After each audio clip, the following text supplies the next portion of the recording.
Now see where I stopped over there? You can see the wiggly. Boo, boo, boo, boo, boo. Okay, so that's why.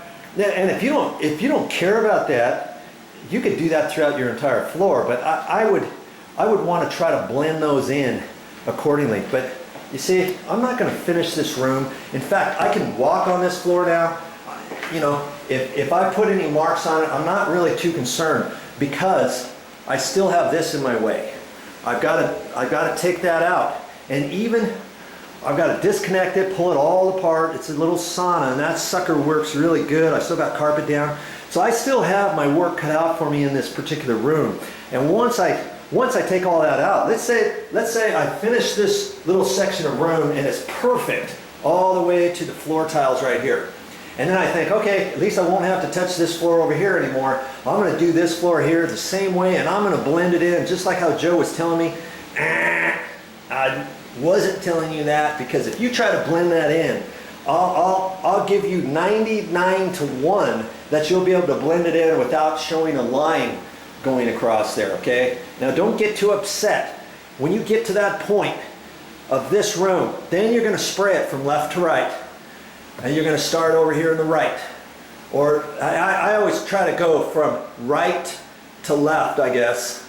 That's my natural type tendency when I'm doing a floor, because I'm right-handed. Well, if you're left-handed, you can go from left to right. However you want to do it, whatever is easier for you, okay? And then I'm going to spray this again, even though this is perfect. I'm going to go straight across, all the way across, and then back this way.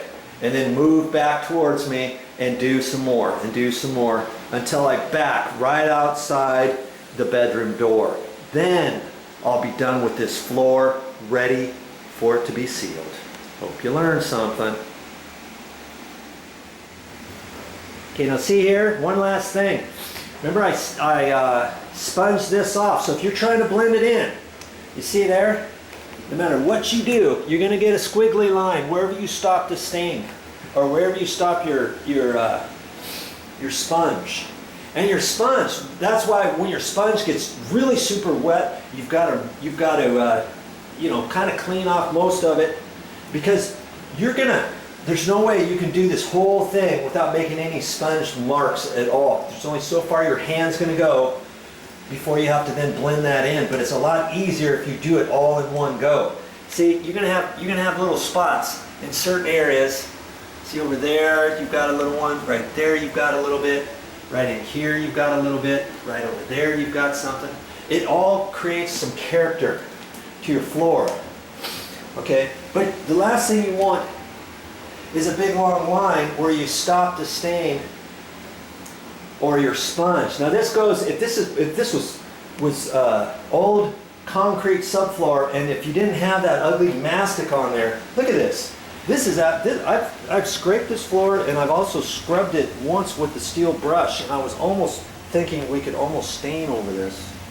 This is what it looked like before. See that? Yeah, I still got my work cut out for me. Look at this. Got all this floor here to do. And I've got this hallway to do. Still. But I've done this. Doesn't that look nice? Almost looks like a leathery look. And if you're starting this on a subfloor, concrete, and if you just had carpet and pad down there, and you didn't have any mastic from some old tile, like this, let's say, now all you have to do is get the glue marks off. Then you can use your steel brush on that and do some stuff, or I've seen people even stain the floor, and you see all those squiggly blue marks back and forth, back and forth, back and forth from the carpet pad. I don't really like those. You can take off those as best you can. Now see, in this room, I noticed they had carpet pad in here, and this floor has previously been stained. But it didn't have any of that nasty tile and mastic underneath there. But see that line there? How it goes in there? That used to be a long glue mark. You take off as much of it as you can and kind of blend it in like that, and that gives your floor some character. Now see, I've got here's some other squigglies. It's hard to see them, but it goes back and forth, right through there. But those got softened up so much and so nice with the wire brush that now it blends into this floor, and this floor picks up different things. See the line there, back and forth? That was from glue that they just poured the glue out and then put the carpet pad right over it. But most of that was pulled off, and then the rest of that gives you a little character. If you don't scrub it at all, now you're going to see kind of like a glue mark back and forth, and it might look kind of cheesy.